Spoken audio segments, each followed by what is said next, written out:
Hello, my name is Benjamin Hart. I'm an American attorney and the Managing Director of Integrity Legal here in Bangkok, Thailand. As the title of this video suggests, we're discussing the U.S. State Department warning travelers off of Thailand.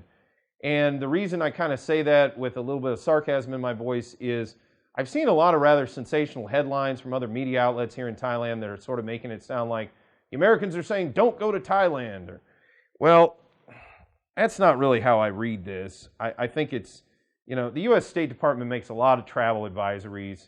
You kind of have to read them. And there are those that I view very seriously. Back last year, I think it was April or May, there was one that said, if you're staying in Thailand, plan to be there for the relatively foreseeable future. Well, they don't say that very often. They viewed this pandemic at that time as pretty serious, and I was glad that they did. But you kind of have to have a little bit of an eye toward how to read these things, and you can't just get completely overwrought when, like I said, a lot of the media here in Thailand has kind of run with this as if it's the U.S. is saying don't travel to Thailand. That's not really what they're saying. Quoting directly from travel.state.gov, content/travel/en, international travel, country information pages /Thailand. So the title is Thailand International Travel Information. Again, travel.state.gov. Quoting directly, reconsider travel to Thailand due to COVID-19. And then quoting directly, the Centers for Disease Control and Prevention has issued a level 3 travel health notice for Thailand due to COVID-19, indicating a high level of COVID-19 in the country. And I'll get to that because high level I find kind of interesting, but okay. Your risk of contracting COVID-19 and developing severe symptoms may be lower if you are fully vaccinated with an FDA-authorized vaccine. Before planning any international travel, please review the CDC's specific recommendations for vaccinated and unvaccinated travelers. So, first things first, again, I don't view this, I just view this as them kind of stating what they believe to be as sort of obvious.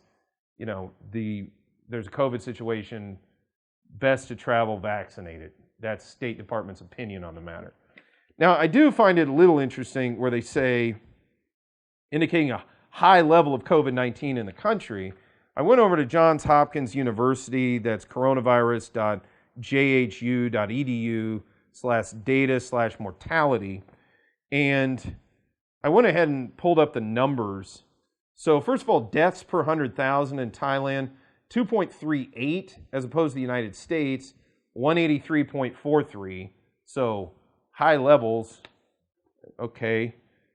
Infections, 221,306. United States, 33,554,275. So 33,554,275 infections. Deaths in Thailand, 1,658. Deaths in America, 602,092. And then rate of death amongst the infected is 0.7% in Thailand, 1.8% in the United States. Again, and to me, this is the number to really look at, is deaths per 100,000. In Thailand, it's 2.38, and in the United States, it's 183.43. So when this thing says, indicating a high level of COVID-19 in the country, it's like high compared to what? I mean, we'd love to have these numbers in the U.S. So I find that a little bit odd. But the long story short is, no, I don't think the United States is telling people not to travel to Thailand. They're just providing a warning based, in a sense, that's kind of what they do. I'm sure they probably issued a lot of these notices for a lot of other countries simultaneously with this one.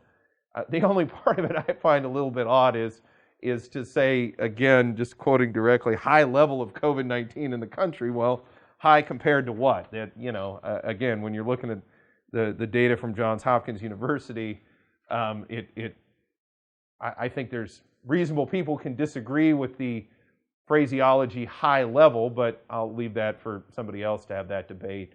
Long story short, I don't think there's any reason for folks to get really bent out of shape about this. It's they make these kind of announcements rather frequently.